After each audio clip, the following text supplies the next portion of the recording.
Thank you, everybody, for coming to the Aaron Torres Podcast YouTube page. If you could do me a quick favor, see that little subscribe button at the bottom of your screen? Go ahead, click that subscribe button. Really does help our channel grow, our audience grow, and I really do appreciate it more than you know. So click that subscribe button. Appreciate your support. Now, here's the video that you came here for. There's one more college hoops topic I do want to get to before we start to wrap the show, and it involves a team that actually did not play on Tuesday night at all. That team is the Yukon Huskies, number one ranked in America on a 12-game winning streak. They're destroying everybody.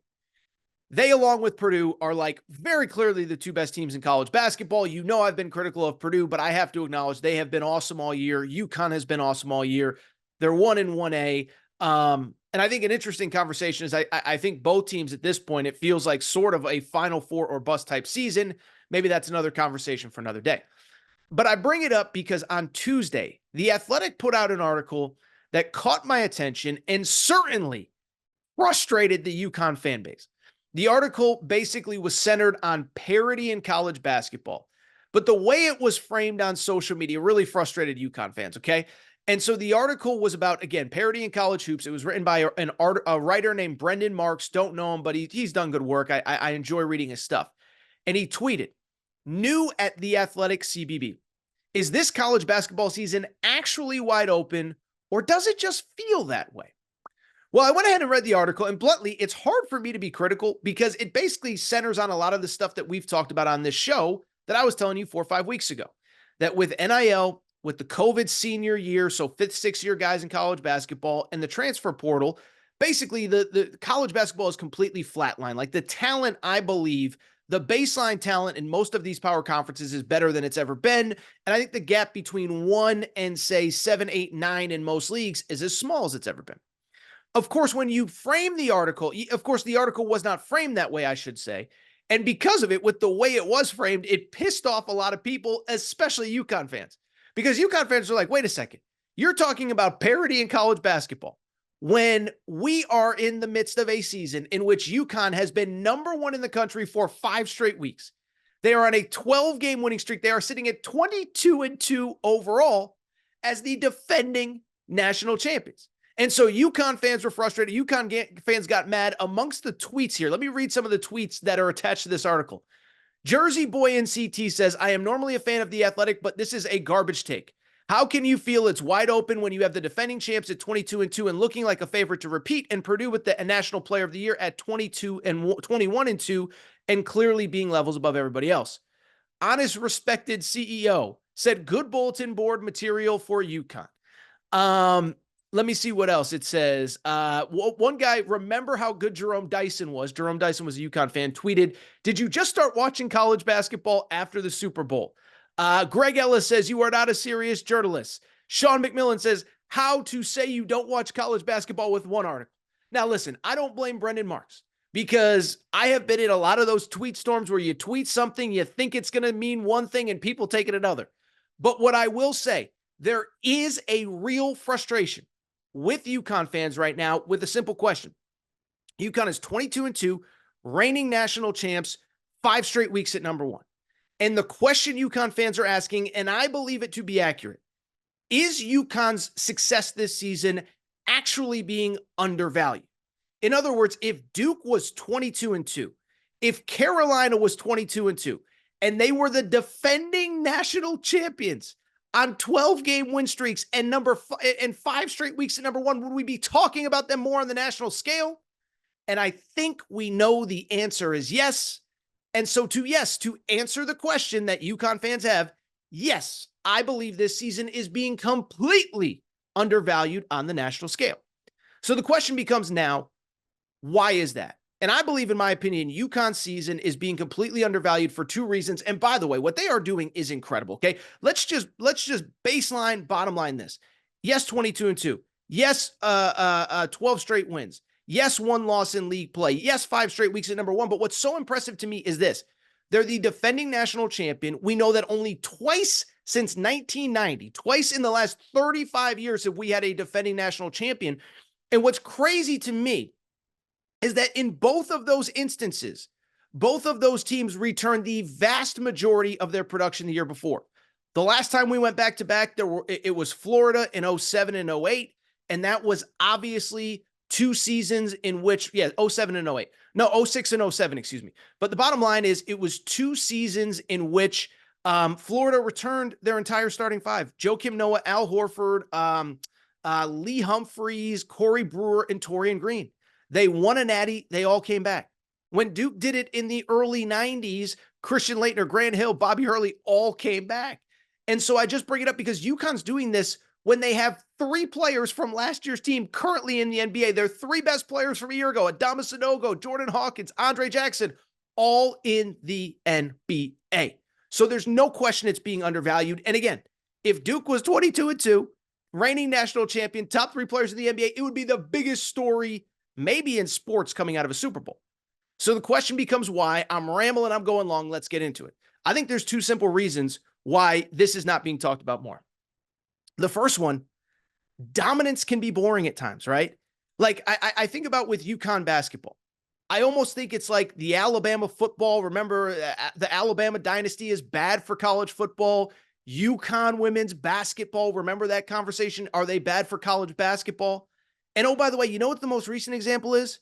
Patrick Mahomes. Like every time that everybody yells and screams, why are you guys in the media talking about Josh Allen? Why are you guys in the media talking about Lamar Jackson? Why are you guys in the media talking about Brock Purdy? It's like, it's because it's boring to talk about Patrick Mahomes. In the games that matter, all he does is beat those guys' brains in.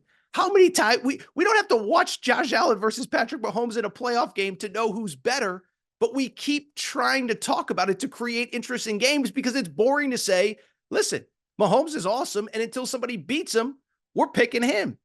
And I do think it's kind of the same with UConn. There is no new interesting topic with UConn until this one I just came up with right now. Because trust me, I've been trying to think about it. Because think about what would be the natural conversations about UConn. Can they go back to back? Well, we figured out basically in like the second week of the season, this team can go back to back. They destroy not only Texas and Indiana early, but a North Carolina team that's trending towards a number 1 seed, UConn destroyed at Madison Square Garden. They destroyed Gonzaga in Seattle. So at one point, it was an interesting conversation. Could UConn go back to back? It ain't really that interesting anymore. Beyond that, then it became, is this team better than last year's team? And I'll be honest, I don't know that that's an interesting conversation because you can't really answer it until they actually do it or they don't, if they go back to back or if they don't.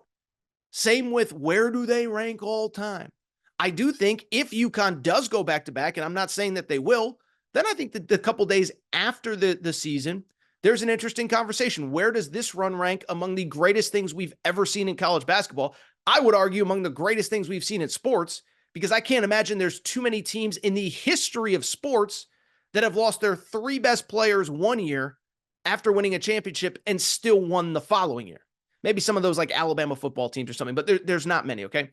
So I think 1, it's just boring to talk about just insane dominance, which is what UConn is in the midst of right now. 2, the other thing I will say, and some of you will disagree, some of you will get mad, but for years now, there has been a narrative that any sporting events that aren't primarily televised by ESPN basically don't get the coverage they deserve. And specifically in college basketball, this has been a conversation about the Big East for about the last 5-6 years, is Big East games are exclusively on FS1 and CBS Sportsnet and obviously Fox. And so I bring it up because the conversation for years has been, does the Big East get the proper coverage it deserves because they're not on ESPN? And so because of it, ESPN is not incentivized to talk about UConn basketball the way they do about Duke or Carolina or Kentucky or Kansas or UCLA or Gonzaga or whoever, all of these teams in leagues that they have contracts with. So I never really believed that narrative, but I will say last year was the first year where I actually felt like, okay, there actually might be something to this, because it felt like when UConn started off so well last year, if you remember, they opened the year 11-0 with 11 straight double-figure wins. I was just like, where's the coverage? And then it struck me. ESPN is not incentivized to promote this and talk about it.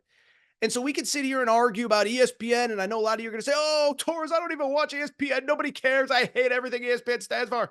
And I'm sure there's some political elements to it as well that we don't need to get into. But at the same time, and I do think this is important, I do think it's worth noting, like ESPN, to its credit, does dictate the narrative in sports. Think about all the times that something dumb has been said on their airwaves, but it becomes a topic because it was said on ESPN. Off the top of my head, remember when Kendrick Perkins argued that Jokic was only going to win a third MVP because he was white? Like, I'm sorry, that was kind of a stupid narrative, but it was a topic that everybody felt like they had to talk about. You go on and on down the list, there's a million other conversations like it. I can't think of anything off the top of my head, but ESPN sets the tone.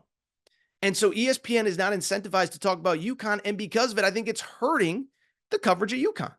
And I do think, by the way, like, I think, let me put it this way. I think if Duke was 22-2 right now, if they were the defending national champion, if they were on a 12-game winning streak, I do think it would be on the first takes. I do think it would get more coverage on a Scott Van Pelt. I do think it would matter more in the national consciousness. And we can argue, we can debate. First Take is the biggest daytime sports talk show. Scott Van Pelt is the biggest nighttime sports talk show. And I do kind of believe that that is hurting UConn right now. Now, at the end of the day, none of it really matters. I know UConn fans are frustrated. I don't think Dan Hurley cares. As somebody mentioned, this is bulletin board material for him.